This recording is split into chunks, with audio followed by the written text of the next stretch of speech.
Para nosotros es un verdadero honor acompañar este lanzamiento de Santander. Llegó a Aruba. O sea, está bastante interesante, pero sobre tem bastante tempo que eu estou interessado em fazer mais negócio com Colômbia e aqui nós temos um grupo que chega com o hobby entusiasmado e com hobby paixão para fazer algo a Aruba. Nossa, está cortico, está bom, nossa papia dia, mas nós queremos que tem possibilidade e nós queremos que está bom para o povo de Aruba, para melhor preço e boa qualidade de produto, para começar a sonhar e trazer esse produto mais cerca de casa. E mirando essa aí, nós queremos que pronto nós lo vem com primeiro contenedor, com produto de boa qualidade e bom preço foi de Santander. O preço caro Aruba tem hobby viagem por motivo de frete alto. Frete alto de Miami, $7,000, $6,000, etc.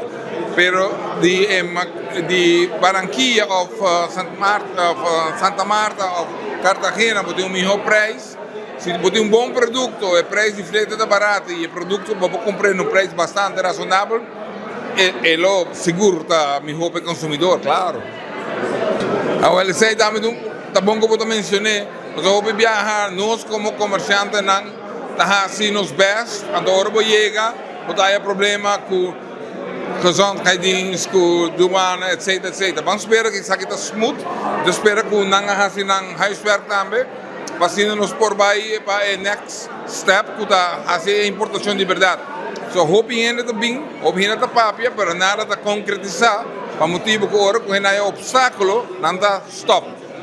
E vamos a conhecer a minha assim, nós está vai e nós vai all the way. E o consumidor lo aproveitar de produto.